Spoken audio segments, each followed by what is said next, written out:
मुनि अष्टावक्र राजा जनक को समझाते हैं, तत्वं यथार्थमाकर्ण्यः मंदः प्राप्नोति मूढ़ताम् अथवा आयाति संकोचम अमूढ़ः कोपि मूढ़वत्। मंद बुद्धि यथार्थ तत्व को सुनकर मूढ़ता को ही प्राप्त होता है, लेकिन कोई ज्ञानी मूढ़वत होकर समाधि को प्राप्त हो जाता है। देखो, मंद बुद्धि वह है जो केवल क्षुद्र वासनाओं से ही ग्रस्त है, जिसको अपने निजी स्वार्थों के अलावा कुछ भी दिखाई नहीं देता, जो केवल शरीर पोषण में ही लगा रहता है, जो इंद्रिय भोगों के अतिरिक्त किसी में रुचि नहीं लेता। ऐसे संकीर्ण मनोवृत्ति वाले को यदि यथार्थत्व का बोध कराया जाए तो वह उसे सुनकर मूढ़ता को ही प्राप्त होता है। यह तत्वबोध अति सूक्ष्म है, जिसे स्थूल बुद्धि वाला नहीं समझ सकता। जिसका चित्त वासना से ग्रस्त है, अहंकार से युक्त है, तृष्णा कामना वाला है, वह इस तत्वबोध को पाकर भी इसे विकृत कर देगा, खराब कर देगा।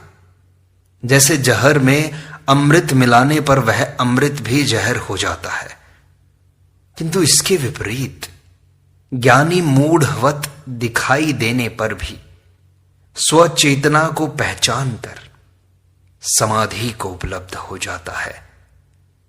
ज्ञानी बाहर मूढ़वत व्यवहार इसलिए करता है कि उसके कार्य में बाधा उपस्थित न हो, तथा अपनी अनुभूति को सही रूप से वह प्रकट कर नहीं सकता, न उसे करना ही चाहिए, क्योंकि इस ज्ञान के प्रदर्शन से भी अहंकार बढ़ता है। अष्टावक्र आगे कहते हैं, एकाग्रता निरोधो वा मूढ़ैर अभ्यस्ते भृशम धीराः कृत्यम न पश्यन्ति सुप्तवत् स्वपदे स्थितः। अज्ञानी चित्त की एकाग्रता अथवा निरोध का बहुत अभ्यास करता है, लेकिन धीर पुरुष सोए हुए व्यक्ति की तरह अपने स्वभाव में स्थिर रहकर कुछ करने योग्य नहीं देखता है। आत्मज्ञान के लिए करना कुछ नहीं पड़ता, करके आज तक कोई आत्मज्ञान को उपलब्ध नहीं हुआ। बुद्ध ने 6 वर्ष खूब किया, किंतु मिला कुछ नहीं। किंतु जब सब करना छोड़ दिया तब मिला आत्मज्ञान। मिलने में समय भी नहीं लगता, एक क्षण में मिल जाता है। जैसे जनक को मिला, बुद्ध को मिला, अन्य सबको इसी भांति मिला। करने से मिलता है, यह सबसे बड़ी भ्रांति है, सबसे बड़ी। ज्ञान प्राप्ति के लिए कुछ करना नहीं पड़ता, केवल जागकर देखना मात्र है। सजगता एवं बोध मात्र पर्याप्त है। जिसे खोया नहीं, उसे भला ढूंढना कैसा है? जो भीतर मौजूद है, उसकी तलाश कैसी है? जो हमारा स्वभाव है, उसके लिए क्या प्रयत्न करना? किंतु सारा प्रयत्न होता है अंतःकरण की शुद्धि के लिए। जब तक चित्त निर्मल नहीं होगा, आत्मा का आभास नहीं हो सकता। इसलिए अज्ञानी जन चित्त की एकाग्रता के लिए अथवा चित्त वृत्तियों के निरोध के लिए विभिन्न साधनाएं करते हैं, उनका बार बार अभ्यास करते हैं, किंतु मन बड़ा चंचल है। बार बार उसे पकड़ करके ठिकाने लाते हैं, किंतु वासनाग्रस्त होने से वह बार बार विषयों की ओर भाग जाता है। विषयों की ओर भागने से उसे रोक देने में ही समय लगता है, इसके बाद कोई समय नहीं लगता। इसलिए अष्टावक्र कहते हैं कि अज्ञानी चित्त की एकाग्रता अथवा निरोध के लिए खूब अभ्यास करता है, किंतु जिसकी चित्त की समस्त वृत्तियां शांत हो चुकी हैं, उसे कुछ भी अभ्यास नहीं करना पड़ता। वह सोए हुए व्यक्ति की भांति केवल अपने स्वभाव में स्थित रहता है, क्योंकि आत्मा में स्थित हो जाने पर फिर उसके लिए करने योग्य कुछ शेष रहता ही नहीं। अष्टावक्र आगे कहते हैं, अप्रयत्नात् प्रयत्नाद् वा मूढ़ो नाप्नोति निर्वृत्तिम तत्वनिश्चय मात्रेण प्राज्ञो भवति निर्वृत्तः। अज्ञानी पुरुष प्रयत्न अथवा अप्रयत्न से निवृत्ति को प्राप्त नहीं होता, जबकि ज्ञानी पुरुष केवल तत्व को निश्चय पूर्वक जानकर ही निर्वृत्त हो जाता है। इस सूत्र में अष्टावक्र आत्मज्ञान प्राप्ति का महत्वपूर्ण तथ्य प्रकट करते हैं कि चित्त की अनेक वृत्तियां हैं। एक एक को छोड़ने के प्रयत्न से कोई सफलता नहीं मिलती। फिर ये सभी वृत्तियां पत्तों की भांति हैं। मूल है अहंकार एवं वासना, जिनके रहते वृत्तियों को काट देने से वे नए नए रूपों में प्रकट होती ही रहेंगी। मूल को सींचते रहो एवं पत्तों को काटते रहो, इससे तो कभी भी उपलब्धि नहीं हो सकती। इसलिए अष्टावक्र कहते हैं कि अज्ञानी पुरुष चाहे कितनी ही साधना क्यों न करे, कितना ही प्रयत्न क्यों न करे, कभी भी निर्वृत्ति को प्राप्त नहीं होता। उसकी वृत्तियां शांत नहीं होती, क्योंकि भीतर अहंकार एवं वासना मौजूद है। इसके विपरीत ज्ञानी आत्म तत्व को निश्चय पूर्वक जानकर ही निर्वृत्त हो जाता है। उसकी सभी वृत्तियां शांत हो जाती हैं। प्रयत्न नहीं करना पड़ता, कोई साधना नहीं करनी पड़ती। अष्टावक्र आगे कहते हैं, शुद्धम बुद्धम प्रियम पूर्णम निष्प्रपंचम निरामयम आत्मानं तम न जानन्ति तत्राभ्यास पराजनाः। अष्टावक्र कहते हैं कि इस संसार में अभ्यास परायण पुरुष उस आत्मा को नहीं जान पाते जो शुद्ध, बुद्ध, प्रिय, पूर्ण, प्रपंच रहित और दुख रहित है। आत्मा शुद्ध है, वह निखालिस है, उसमें विकृति नहीं है, वह बोध स्वरूप है, स्वयं ज्ञान है। उसको जानने के लिए बाहरी ज्ञान की आवश्यकता नहीं है। वह पूर्ण है, प्रिय है, प्रपंच रहित है और दुख रहित है। ऐसी आत्मा हमारा स्वभाव है। हमने भूल से शरीर, मन, अहंकार आदि को हमारा स्वभाव मान लिया है, जो भ्रांति मात्र है। आत्मा को जानने के लिए इस भ्रांति को मिटाना मात्र है और कोई अभ्यास काम नहीं आता।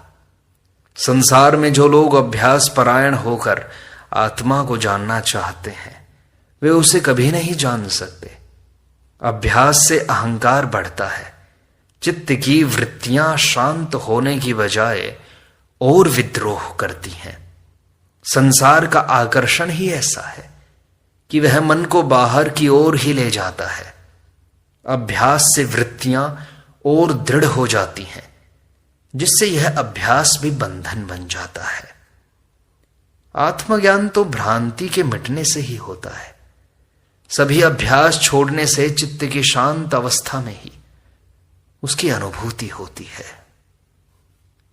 अष्टावक्र आगे कहते हैं, नाप्नोति कर्मणा मोक्षम विमूढ़ोऽभ्यास रूपिणा धन्यो विज्ञान मात्रेण मुक्तस्तिष्ठत्य विक्रियः। अज्ञानी पुरुष अभ्यास रूपी कर्म से मोक्ष को नहीं प्राप्त होता, जबकि क्रिया रहित ज्ञानी पुरुष केवल ज्ञान के द्वारा मुक्त हुआ स्थिर रहता है। आत्मा हमारा स्वभाव है, उसे जानना मात्र है। जिसने आत्मा को जान लिया उसने ब्रह्म को जान लिया, वह शुद्ध बुद्ध हो गया।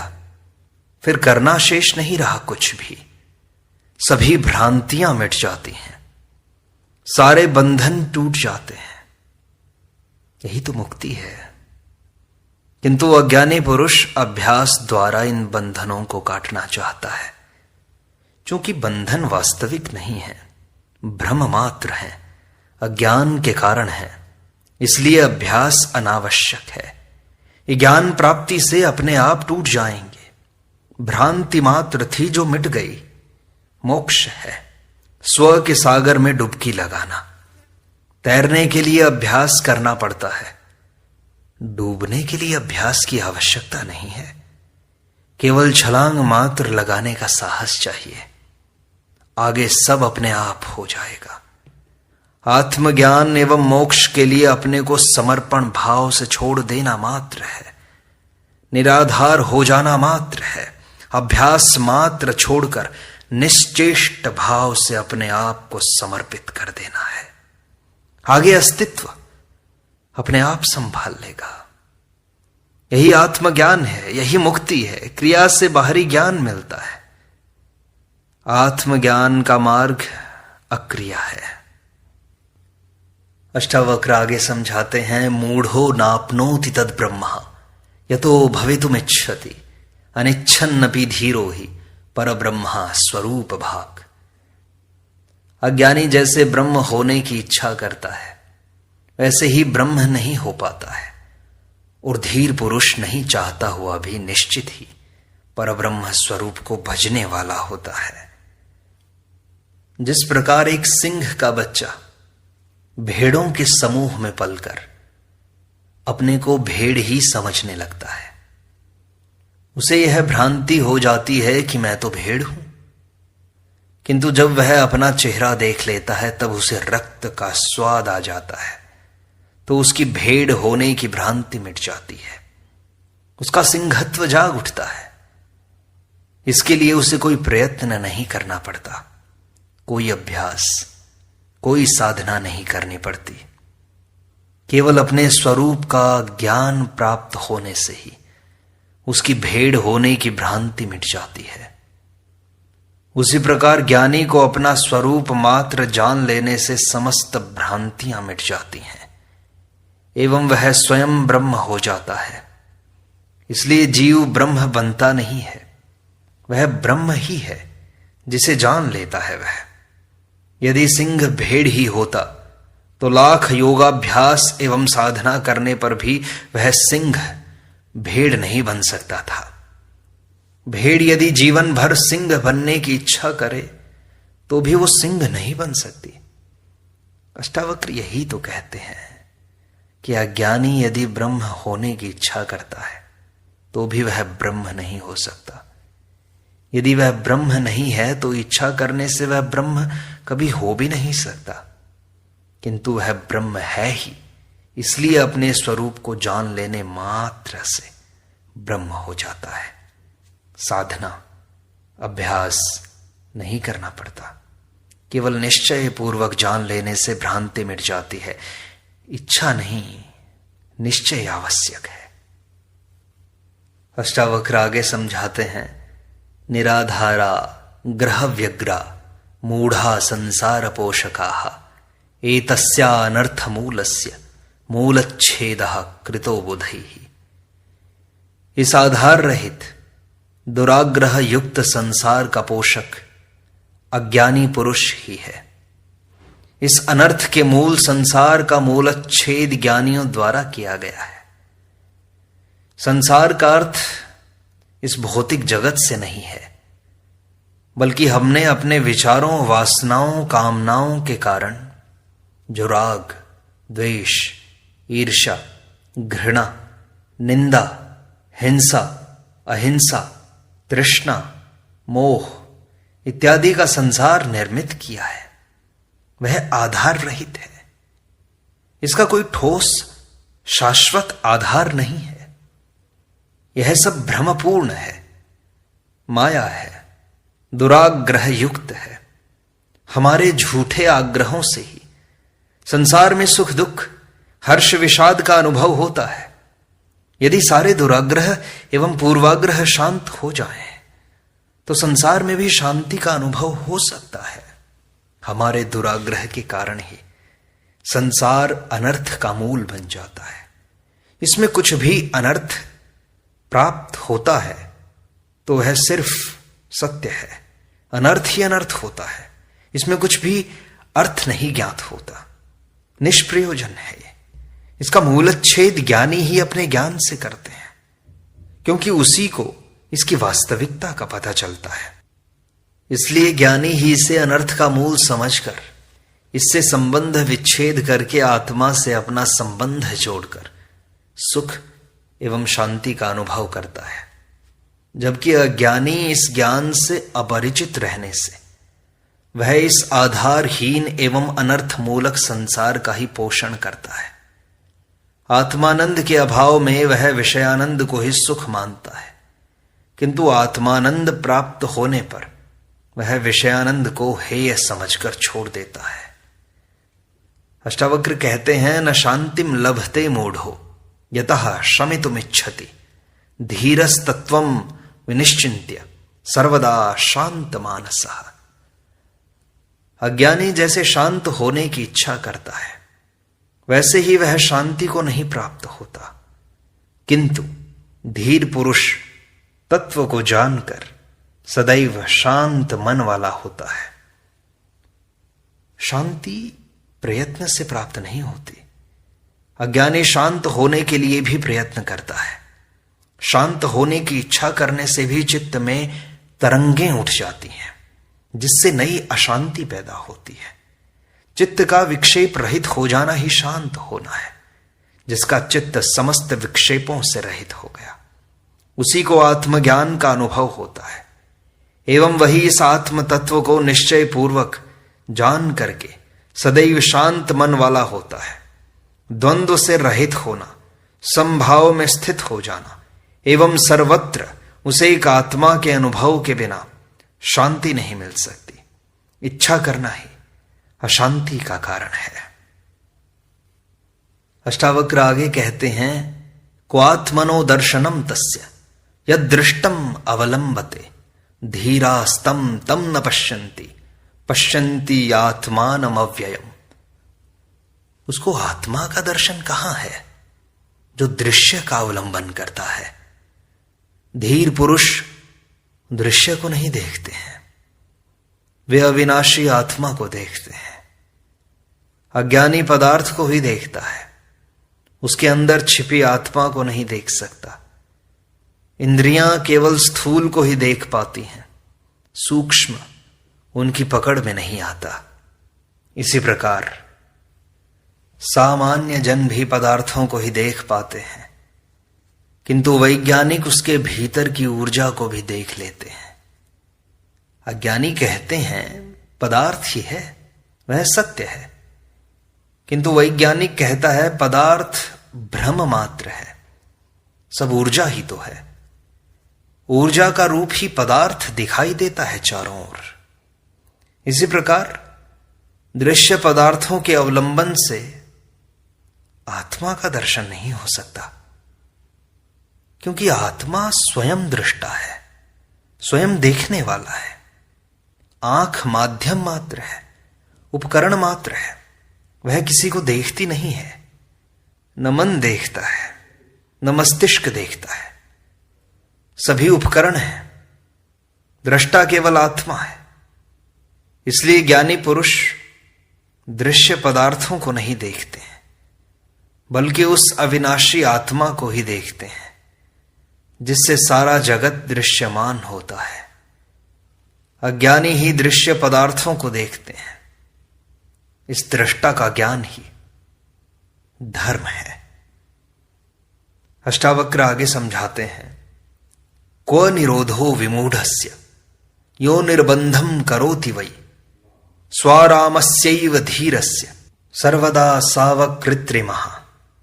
जो हठपूर्वक चित्त का निरोध करता है, उस अज्ञानी को कहां चित्त का निरोध है? स्वयं में रमण करने वाले धीर पुरुष के लिए यह चित्त का निरोध स्वाभाविक है। करना मात्र मन से होता है। बुरा कर्म यदि मन से होता है तो अच्छा भी मन से ही होता है। भोग यदि मन से होता है तो त्याग भी मन से ही होता है। संसार की अभिलाषा यदि मन की है तो मोक्ष की अभिलाषा भी मन की ही है। जब तक मन है तब तक शांति नहीं है। मन का भोजन ही कर्म है, बिना कर्म के वह रह नहीं सकता। इसलिए अष्टावक्र कहते हैं कि जो हठपूर्वक चित्त का निरोध करते हैं, यह भी मन के ही कारण है, जिससे कभी चित्त का निरोध नहीं हो सकता, बल्कि मन और भी मजबूत होता है, अहंकार और दृढ़ होता है। इसलिए अज्ञानी को भी कभी शांति नहीं मिल सकती, किंतु वह ज्ञानी जिसने आत्मा को जान लिया है, जो सदा आत्मा में ही रमण करने वाला है, वही शांति को प्राप्त होता है। उसके चित्त का निरोध स्वाभाविक रूप से हो जाता है। हठपूर्वक जबरदस्ती करना नहीं पड़ता। आत्मज्ञान से ही वृत्तियां शांत होती हैं, करने से नहीं होती। इस प्रकार अष्टावक्र गीता की सरल व्याख्या का यह भाग यहीं संपूर्णता को प्राप्त होता है। शेष अगले अंक में।